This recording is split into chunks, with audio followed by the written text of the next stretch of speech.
Good morning, everybody. I hope you all had a great Thanksgiving. We're in party season.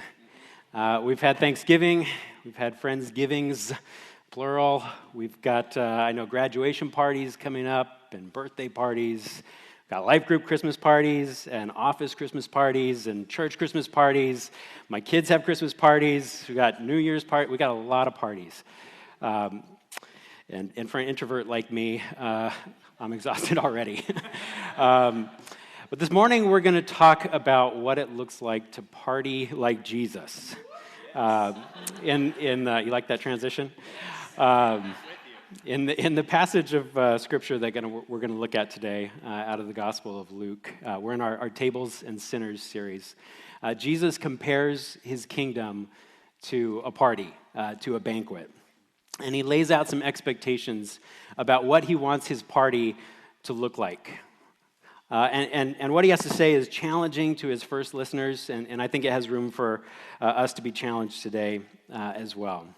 But before we get to Luke, this idea of the kingdom as a party, this was an image that was familiar to God's people. This is something that they had been anticipating for hundreds of years, that there was this expectation that when the Messiah came, there was going to be a great party.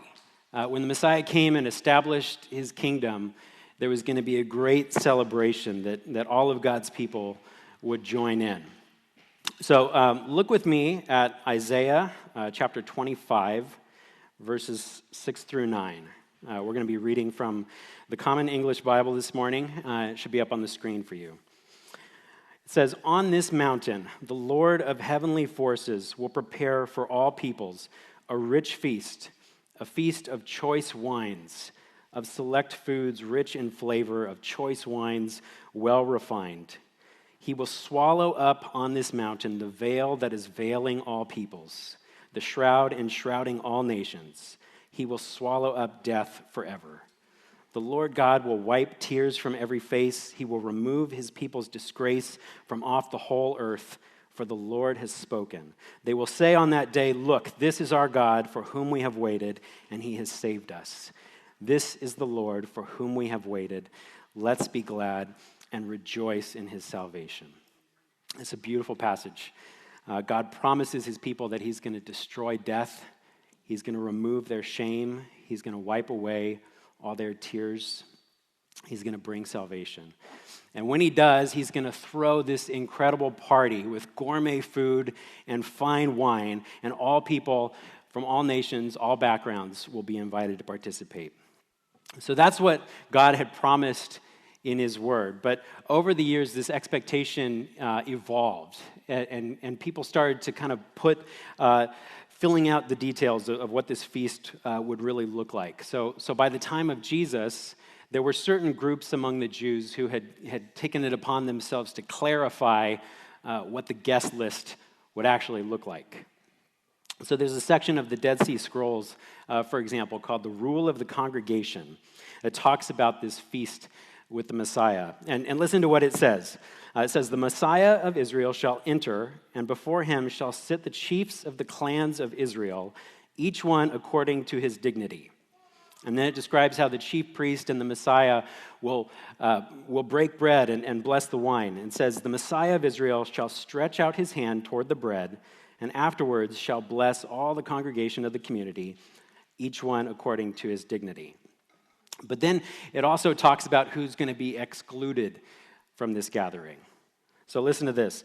"Everyone who is defiled in his flesh, paralyzed in his feet or in his hands, lame, blind, deaf, dumb, or defiled in his flesh with a blemish visible to the eyes, or the tottering old man who cannot keep upright in the midst of the assembly, these shall not enter to take their place among the congregation of famous men." So in short, at least for the people behind the Dead Sea Scrolls, there was this expectation that Messiah was going to come. He was going to throw this feast with all of his upright and pure and respected followers. They would sit in order of their dignity, and that the disabled and the impure would be excluded from this gathering. So hold on to that in your head as we come to Luke chapter 14. As Luke 14 opens up, Jesus has been invited to a meal at a Pharisee's house. This is the third time in Luke's gospel that Jesus is joining a Pharisee for a meal at his home. And the first couple of times didn't go very well. Alex preached a few weeks ago about the first time in Luke 7, when Jesus comes to this meal, and in the middle of the meal, this sinful woman comes in, and she begins washing his feet with her tears and with her hair. And Jesus forgives her sins there. And the Pharisees are astonished by this. Second meal that Jesus goes over to a Pharisee's house a few chapters later in Luke 11. And Jesus does not wash his hands in advance. He doesn't do the ceremonial hand washing. And the Pharisees, again, are just astonished by this. And so Jesus goes off on them, and he calls them hypocrites. And he says that they're clean on the outside, but they're dead on the inside. So first couple of meals didn't go too well. Here we are at a third meal at a Pharisee's house, and maybe the third time is a charm. Spoiler alert, not. It's not. So let's read from Luke 14, starting at verse 1. It says, "One Sabbath, when Jesus went to share a meal in the home of one of the leaders of the Pharisees, they were watching him closely. A man suffering from an abnormal swelling of the body was there." Okay, pause there. Already we can see signs that this is not going to go well. Jesus is in the home of one of the leaders of the Pharisees. This is an elite guy who's wealthy and respected and influential. And there Jesus meets this man who's got this swelling going on. And other translations tell us that this man had a condition called dropsy or edema. Which is a condition that causes your body to retain fluid, especially in your arms and your legs. So whenever he would drink anything, his body would swell up. And one of the symptoms of this is that he had this unquenchable thirst. So no matter how much he drank, it just made, the thirst didn't go away, but it just made his swelling worse. So back in this day, people associated diseases like this with unholiness. This was seen as a judgment of God on this person. People associated dropsy in particular with being gluttonous or greedy. And so for this man, in addition to having this physical pain that he was dealing with, he would have had this, he would have felt ostracized. He would have felt this sense of shame along with it. So what is he doing at this meal? Commentators tend to agree that he's there on invitation from the Pharisees as bait for Jesus. They've heard stories about Jesus healing people on the Sabbath, which, again, according to their interpretation of the law, was not allowed. So they've heard stories. They've invited this man. They want to see what Jesus is going to do. It says that they're watching him closely. So look here at verse 3. Jesus asked the lawyers and the Pharisees, "Does the law allow healing on the Sabbath or not?" But they said nothing. So Jesus took hold of the sick man, cured him, and let him go. And the word there for let him go is actually better translated as released him. Jesus released him from this condition that he's suffering from, and he also releases him from the shame of this situation. He sends him away from this party where none of these people actually care about him. And then Jesus turns back to the Pharisees. Verse 5, he said to them, "Suppose your child or an ox fell into a ditch on the Sabbath day. Wouldn't you immediately pull it out?" But they had no response. So Jesus is once again trying to help these people understand that what God really cares about is not arbitrary following of their man-made rules. What God really cares about is compassion and mercy and just basic decency toward people who are suffering, people who are on the margins. Here's this guy who's been miraculously healed in front of them. I mean, they've just witnessed a miracle, and there's no sense of awe from them. There's no sense of joy that this guy has been healed from this condition that he's been suffering from. There's not even like any anger in here that we can see from them, because I think as Jesus explains to them, they realize deep down that he's right. So instead, they just stand there with blank expressions on their faces. So this is where Jesus decides to start teaching them some lessons about what a kingdom party looks like. So we're going to pick back up in verse 7. We're moving on from the healing, and now everyone is starting to take their seats for this meal. It says, when Jesus noticed how the guests sought out the best seats at the table, he told them a parable. When someone invites you to a wedding celebration, don't take your seat in the place of honor. Someone more highly regarded than you could have been invited by your host. The host who invited both of you will come and say to you, give your seat to this other person. Embarrassed, you will take your seat in the least important place. Instead, when you receive an invitation, go and sit in the least important place. When your host approaches you, he will say, friend, move up here to a better seat. Then you will be honored in the presence of all your fellow guests. All who lift themselves up will be brought low, and those who make themselves low will be lifted up. So the first rule for how to party like Jesus is to leave your ego at the door. Leave your ego at the door. Back at this time, meals were a big deal, and where you sat at a meal was a big deal. The tables would typically be arranged in like a U shape, and the host would sit down at the base of the U, and then the most honored guests would sit on either side of the host, and then from there it would branch out in order of importance. So maybe you remember when you were a kid at school, your teacher would have you line up tallest to smallest. So down, you'd have, at the end of one line, you'd have the tallest, so you'd have John Mark at the tallest end of the line. Down at the other end, you'd have the shortest person. I won't speculate as to who that one is. But in the middle, you'd have everybody else. He's not here. So you have in the middle everybody else trying to figure out where they stack up, so you're doing this whole thing, and okay, I'm taller than you, and okay, I'm shorter than you. If you're a guy, you do the bam, into the forehead, and hit them. So, you didn't do that? Well, maybe you were taller than everybody else. It was like the revenge of the short people on the bam. All right, so another analogy is maybe when you're on the playground at school and you're playing basketball and you got the team captains who are picking the teams, right? And they pick the best athletes first, and then you get down to the second and the third tier, and then you get to the last people picked, which I may or may not have been in that group a few times.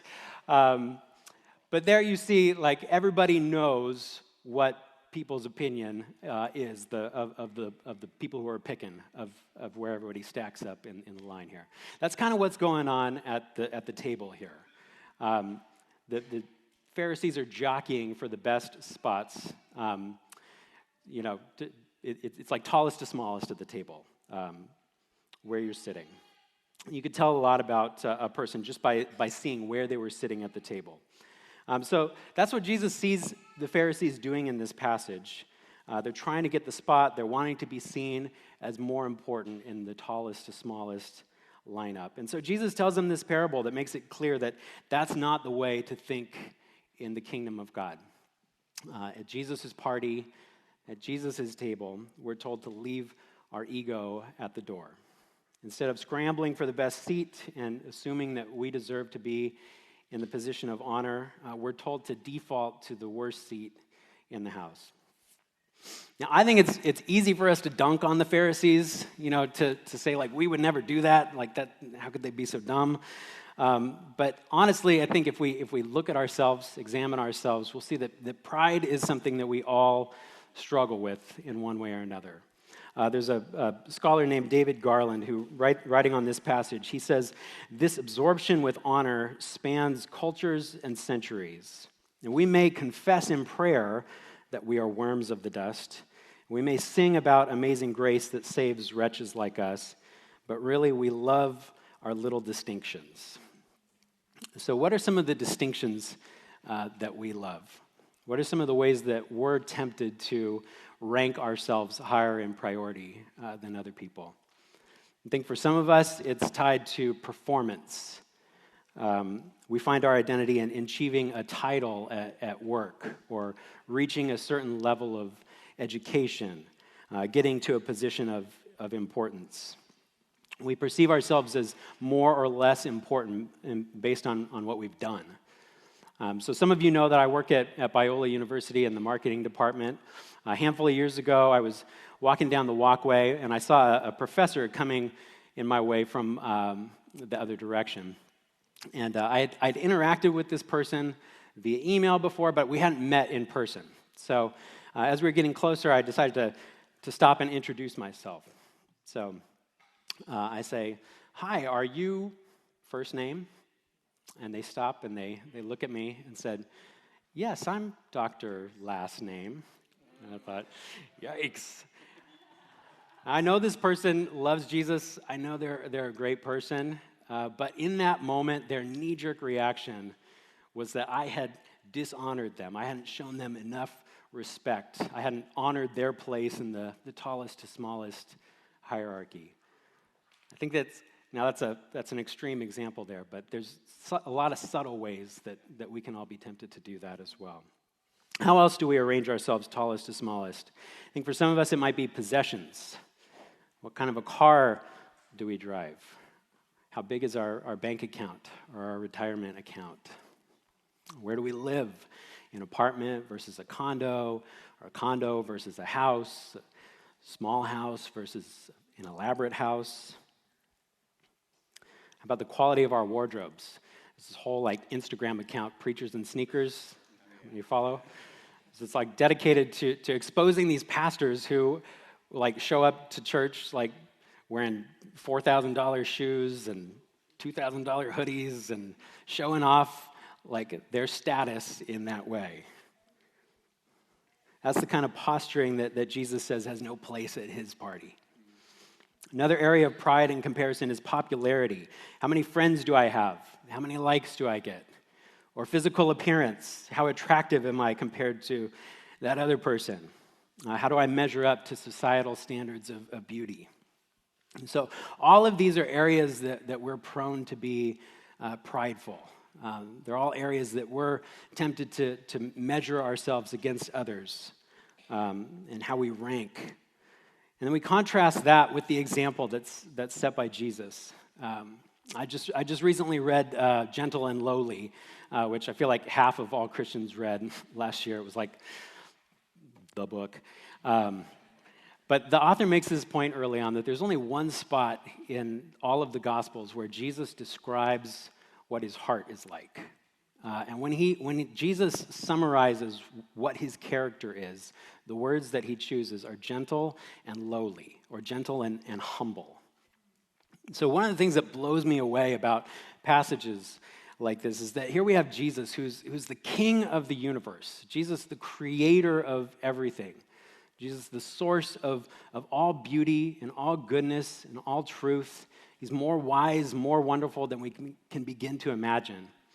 And yet when he comes as a human, he comes as this lowly, unattractive man who's living in this dusty, ugly part of the world before the invention of modern amenities like running water and electricity and comfortable mattresses.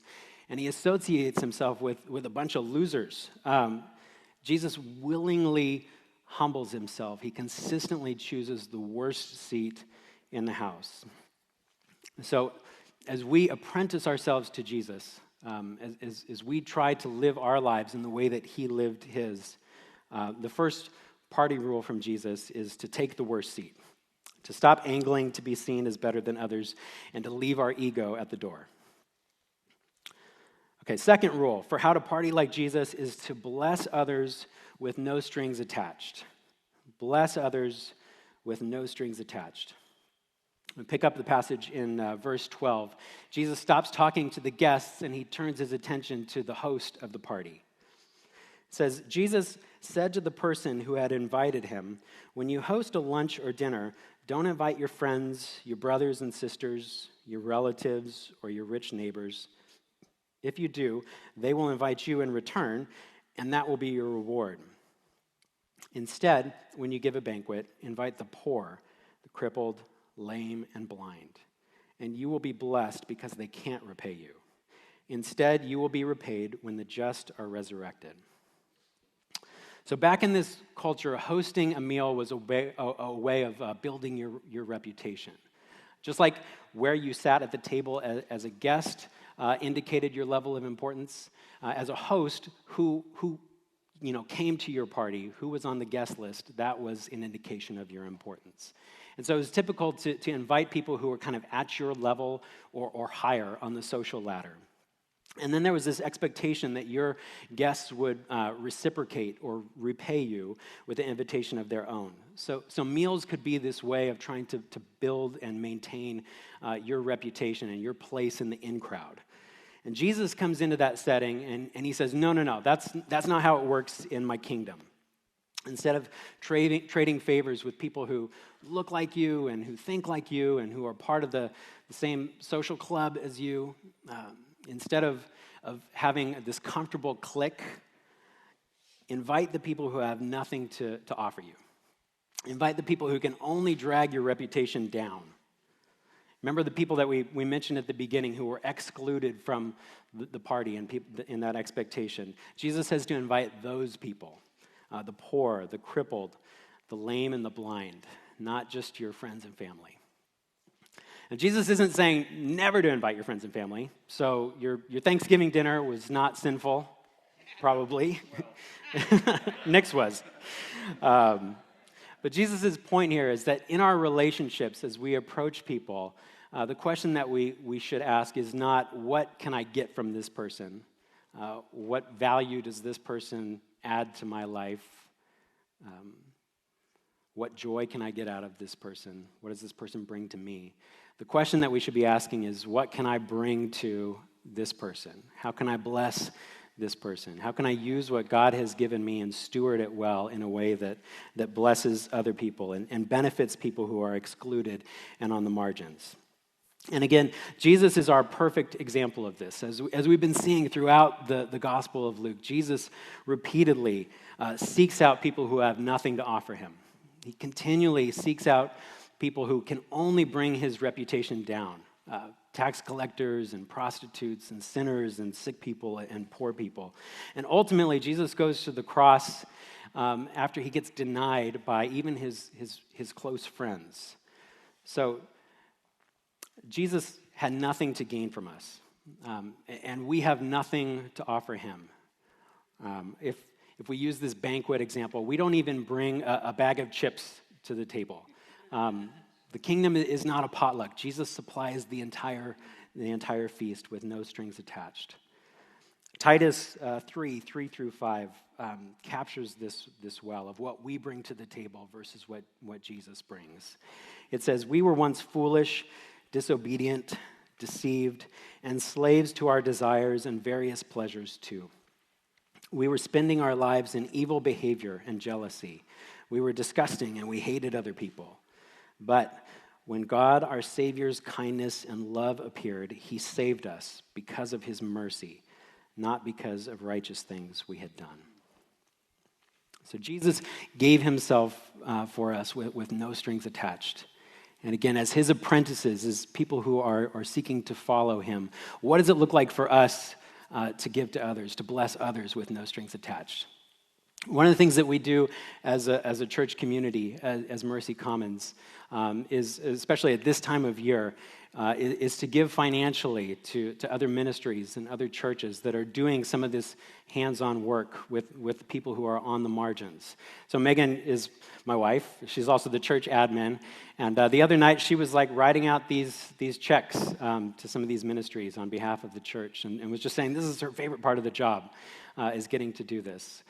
So we give money as a church community to churches in Nepal and India, to local ministries like OC United and Solidarity and others, I know. But we've also partnered over the past year with a lot of local ministries as well and in different ways to serve the community. So as life groups, we've given groceries to families from Richmond Elementary School, where the principal identified for us families who were in need. We've hosted events for swim teaching, swim safety training, and serve the community in that way. We've supplied, during the height of the pandemic, meals for some of the healthcare workers at St. Jude. So there's a lot of different ways that we as a church community try to do this. But how can you be doing this as an individual? And that's one of the questions that I just want to invite you to ask God to lay a person or people on your heart, especially at Christmas time. Ask him to highlight for you some people and some ways that you can bless others with no strings attached in the days and in the weeks ahead. Okay, so Jesus he's confronted the guests with the first rule, which is to leave your ego at the door. He's confronted the host with the second rule, which is to bless others with no strings attached. He's healed this man. Everybody is feeling a little awkward and uncomfortable. And so we've got this guy, my favorite guy here is in verse 15. He cuts in to try and break the tension. And he says, when one of the dinner guests heard Jesus' remarks, he said to Jesus, "Happy are those who will feast in God's kingdom." So this guy's probably an Enneagram 9. He's the peacemaker here. He's feeling like the tension in the room. He wants to resolve it. So he essentially says like, hey, speaking of food and of meals, won't it be nice one day when we all get to join in the Messiah's banquet? And Jesus says, it's funny that you mention that because I have a story to tell you about that. So we'll pick it up in verse 16. Jesus replied, "A certain man hosted a large dinner and invited many people. When it was time for the dinner to begin, he sent his servant to tell the invited guests, 'Come, the dinner is now ready.' One by one, they all began to make excuses. The first one told him, 'I bought a farm and must go see it. Please excuse me.' Another said, 'I bought 5 teams of oxen and I'm going to go check on them. Please excuse me.' Another said, 'I just got married, so I can't come.' When he returned, the servant reported these excuses to his master. The master of the house became angry and said to his servant, 'Go quickly to the city streets, the busy ones in the side streets, and bring the poor, crippled, blind, and lame.' The servant said, 'Master, your instructions have been followed, and there's still room.' The master said to the servant, 'Go to the highways and back alleys and urge people to come in so that my house will be filled. I tell you, not one of those who were invited will taste my dinner.'" Okay, so if the dinner hadn't been awkward enough already, Jesus takes it to the next level right here. So in this parable, God is the host who is throwing this big party. He has invited Israel to be a part of his family. He's invited them into a covenant. He's promised them a kingdom, and they have RSVP'd yes. They said that they wanted to be a part of it. And so now Jesus is like the servant in this parable who has arrived, and he's telling people, the banquet is ready. The kingdom is here. It's time. But instead of joining the party, the Pharisees are rejecting his invitation. They're like the guests in the parable who are insulting the host by saying that they've got more important things to do with these lame excuses. If you look at a minute at the lame excuses that the people in the parable give, the first guy says, "I just bought a farm and now I need to go see it." And Kenneth Bailey, he says that this would be like saying that I just bought a house over the phone and now I need to go check it out. That's probably a bad real estate move, right, Jeremy? Hashtag Ask Jeremy. Second guy says, "I just bought 5 teams of oxen and I'm going to go check on them." So again, this is like buying like a fleet of work trucks on Craigslist and saying, "Okay, I just bought these. I'm going to go see if they run, if they start up." It's just a bad excuse. And then the third guy, he doesn't even ask to be excused. He just says that he's on his honeymoon, like he couldn't have seen that coming. But with each of these excuses, the guests are essentially telling the host that they've got more important things to do. They're insulting the host's honor by saying that these things are higher in priority than this banquet that they've been invited to. So that brings us to the third and final rule for how to party like Jesus, which is don't let anyone miss out, yourself included. Don't let anyone miss out, yourself included. Jesus is warning the Pharisees here that they are at risk of missing out on the feast that God has prepared for them. And he's trying to help them understand that this feast of the kingdom is open to all people, especially to the people who are on the margins. His banquet is open to all the people that the Pharisees wanted to exclude: the poor, the crippled, the defiled, and the impure, the Gentiles who were in the back alleys and the far highways. It's open to people like the man with dropsy that they had just invited as bait for Jesus. So one of the lessons here is for us to not be like the Pharisees. Don't miss out on this invitation that God has extended to you. Don't let other things come in and take priority. If you look at the excuses in the parable, they essentially boil down to three categories: possessions, work, and family. Or another way is success, stuff, and sex life. All those can be good things, but we have to resist making those into idols, into the most important thing, because they're nothing compared to the feast that we're invited into. C.S. Lewis, he famously wrote that we are half-hearted creatures fooling about with drink and sex and ambition when infinite joy is offered us. Like an ignorant child who wants to go on making mud pies in a slum because he cannot imagine what is meant by the offer of a holiday at the sea. So Jesus doesn't want us to miss out on his invitation. He wants us to see that his party is so much better than any other priority. And then the other lesson here is for us to take God seriously when he says that he wants his house to be filled.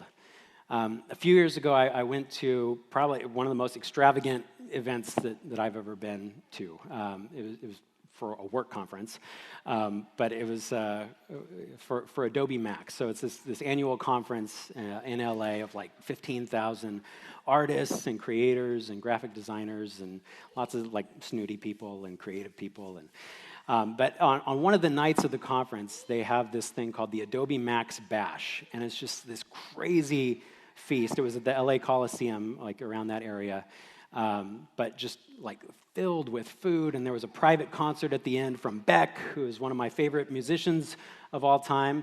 So actually, I don't know if Joey's here today, but Joey and I went together to this thing, and we arrive, and it's just like piled high with food. There's just like table after table, a buffet kind of like, I don't know, paella and pupusas and banh mi sandwiches and, I don't know, grilled meat and grown-up mac and cheese, and oh man, it was so good. And then there was like this dessert land area that was just like glittery Twinkies and like pyramids of, I don't even know, like cupcakes and tarts and all this stuff. And then there's just like all these art installations, like this giant gummy bear made out of thousands of little gummy bears. I mean, it was nuts. It was catered by Wolfgang Puck. It was cool.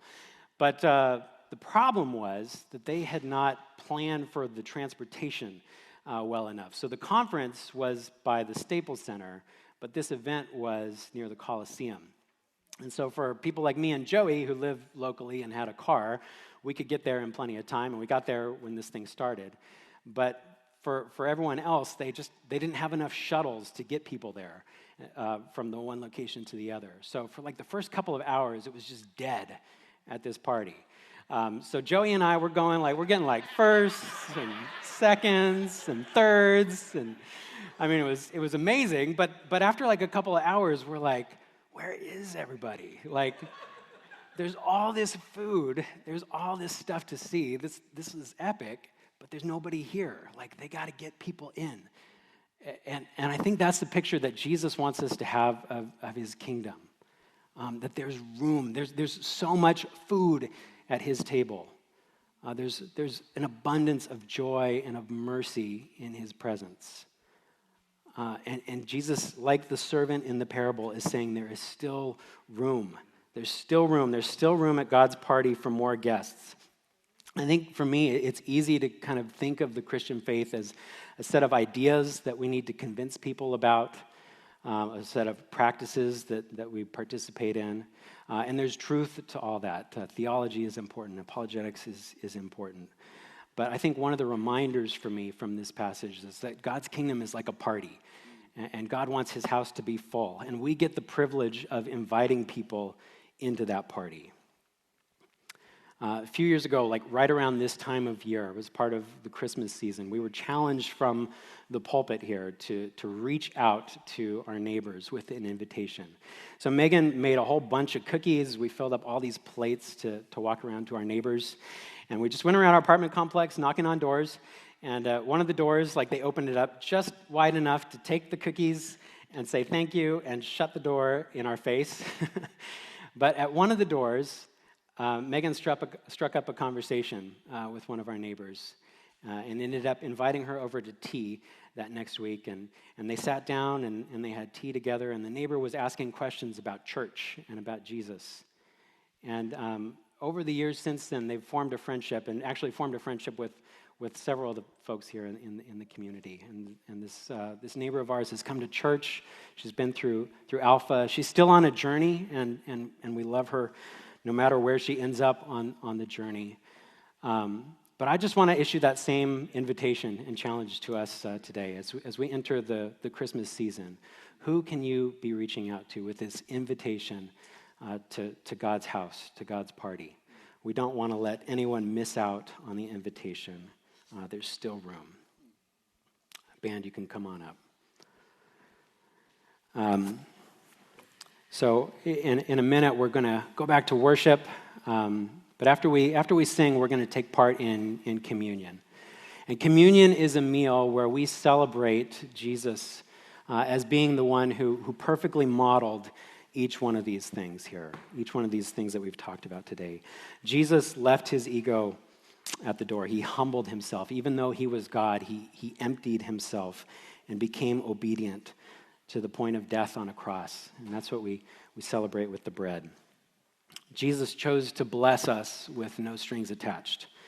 We had nothing to offer him, but what he took from us is the power and the penalty of our sin. He did that through the shedding of his blood. And Jesus, through his work on the cross, through his resurrection from the dead, he offers us this invitation to his banquet.